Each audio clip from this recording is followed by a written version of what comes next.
3 नवंबर युद्ध में हिजबुल्लाह का निर्णायक दिन बन गया।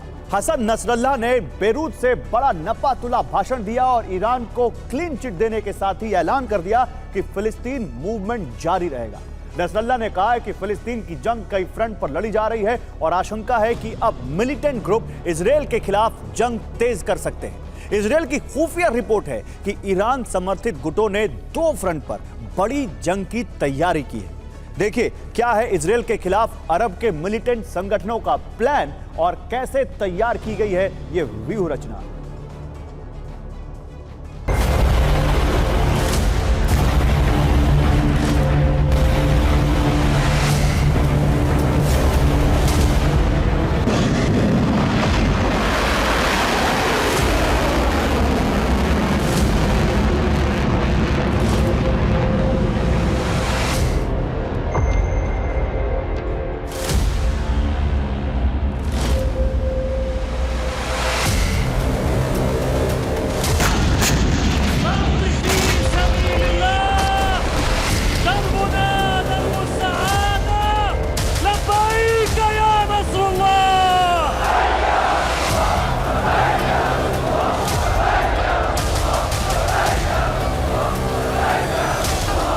ये लेबनान की राजधानी बैरूत में हिजबुल्लाह का पोस्टर है। पोस्टर पर सैयद हसन नसरल्लाह की बड़ी तस्वीर है।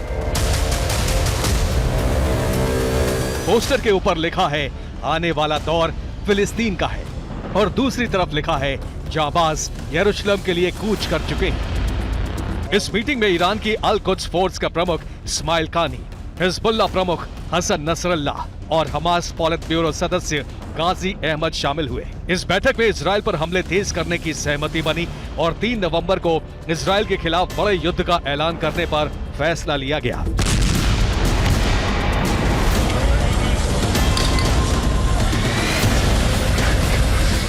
इधर बैरूत में मीटिंग खत्म हुई, उधर इजरायल पर रॉकेट हमलों की शुरुआत हो गई।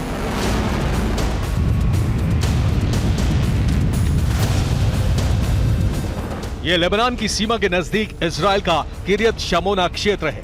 इस क्षेत्र में हिजबुल्लाह ने रॉकेट बरसाने शुरू कर दिए। हिजबुल्लाह के रॉकेट हमलों से शहर का बड़ा इलाका जलने लगा। कई गाड़ियों में आग लग गई।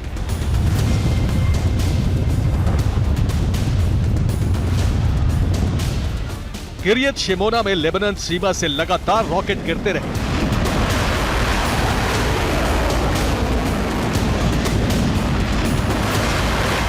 इजरायली मीडिया के मुताबिक किरियत शमोना पर 25 मिसाइल और रॉकेट हमले हुए। इजरायल की 3 सैन्य चौकियों को निशाना बनाने की कोशिश की गई। इजरायली सेना ने हेलीकॉप्टर से रेस्क्यू ऑपरेशन चलाया, जहां 3 इलाके से घायलों को बचाया गया। किरियत शमोना का बड़ा इलाका खाली कराया गया है। हिजबुल्लाह के हमलों में 712 इजरायली घायल हुए।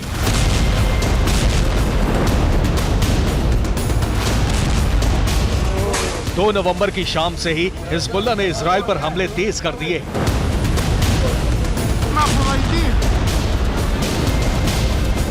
2 नवंबर को हिजबुल्लाह ने कामिकाज़ी ड्रोन से हमला करके इजरायल का एक टावर ध्वस्त कर दिया।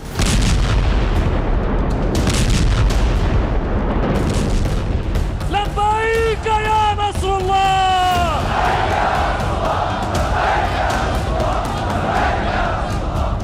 लेकिन 3 नवंबर इजरायल पर सबसे बड़ा खतरा माना जा रहा है, क्योंकि हिजबुल्लाह ने ऐलान कर दिया है कि 3 नवंबर तक गाजा में सीज फायर हो जाना चाहिए।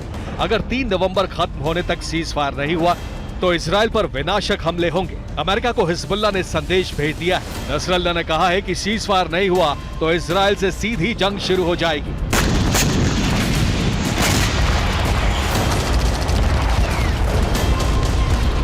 हिजबुल्लाह ने इजरायल पर सबसे बड़े हमले की तैयारी कर ली है। हिजबुल्लाह के साथ अरब के कई सैन्य और हथियारबंद संगठन जुड़ चुके हैं। इन्होंने अपने अपने मोर्चे थाम लिए हैं।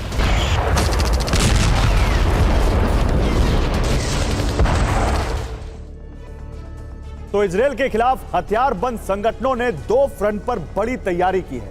इस वक्त 1 लाख से ज्यादा हिजबुल्लाह लड़ाके दक्षिणी लेबनान में इजरायल की सीमा के नजदीक मौजूद हैं। ये इजरायली सीमा में हमले कर रहे हैं। इनके अलावा बीते हफ्ते सीरिया से ईरानी IRGC की इमाम हुसैन ब्रिगेड दक्षिणी लेबनान पहुंची है। इस ब्रिगेड के साथ सीरियाई सेना की 4th डिवीजन भी सीरिया से लेबनान पहुंच चुकी है। इन दोनों को मिलाकर 50,000 से ज्यादा लड़ाके लेबनान पहुंच चुके हैं। उधर सीरिया में गोलन हाइट्स के नजदीक हूती सहित इराक और अफगानिस्तान के दूसरे संगठनों के 1 लाख से ज्यादा लड़ाके घुसपैठ और हमले की तैयारी कर रहे हैं।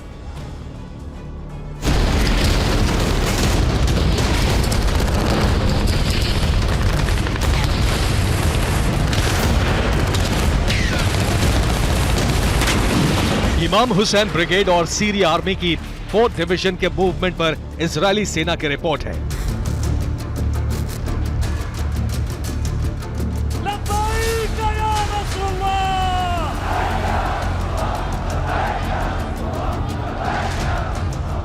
आईडीएफ का दावा है कि पिछले हफ्ते इमाम हुसैन ब्रिगेड के लड़ाके सीरिया से लेबनान पहुंचे हैं। इमाम हुसैन ब्रिगेड का कमांडर IRGC का जुल्फिकार है।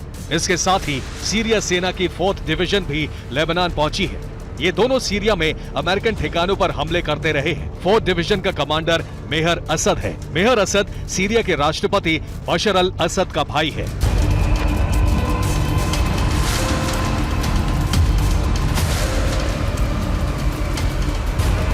यानी इजराइल पर लेबनान और सीरिया की तरफ से बड़े हमले की तैयारी हो चुकी है।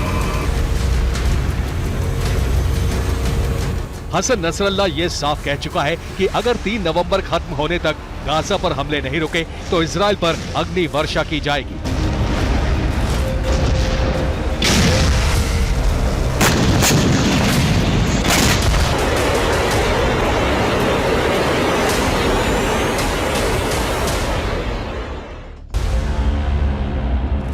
हसन नसरल्ला ने जो कहा उसका मतलब गंभीर है, लेकिन इससे भी बड़ा बयान हिजबुल्लाह के एक कमांडर ने दिया है। गुमनाम कमांडर ने कहा है कि जिन्हें ईश्वर का डर नहीं, उन्हें 5वें तत्व से डरना चाहिए।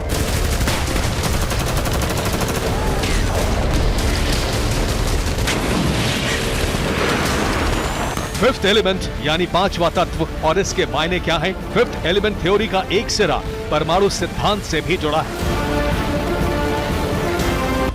तो क्या हिजबुल्लाह इजराइल पर परमाणु हमला करने की धमकी दे रहा है? क्या हिजबुल्लाह के पास डर्टी बम है?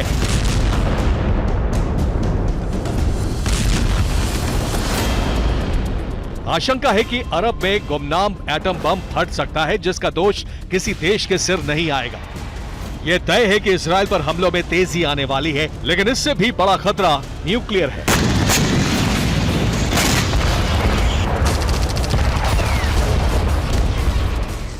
माना जा रहा है कि हिजबुल्लाह इस जंग को इजराइल बनाम अदृश्य की जंग बना रहा है। मिलिटेंट्स ग्रुप की ये तमाम गुमनाम ताकतें इजराइल पर जगह जगह से अटैक करेंगी और कई जगहों पर रेडियो एक्टिव वेपन्स का इस्तेमाल भी कर सकती हैं।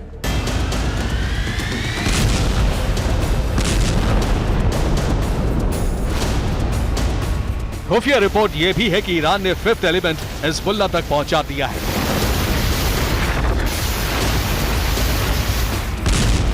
ईरान लंबे समय से परमाणु हथियार विकसित करने की कोशिश कर रहा है। रिपोर्ट है कि ईरान के पास संवर्धित यूरेनियम है। ईरान के पास इतना संवर्धित यूरेनियम है कि उससे बड़ा डर्टी बम बनाया जा सकता है।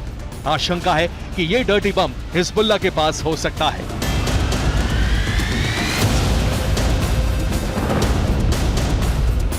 अगर हिजबुल्लाह के पास डर्टी बम है तो इजराइल और अमेरिका के लिए सबसे बड़ा खतरा है। अगर हिजबुल्लाह इजराइल पर डर्टी बम से हमला करता है तो युद्ध परमाणु युद्ध में तब्दील हो जाएगा। Bureau report, TV9 Bharatvarsh.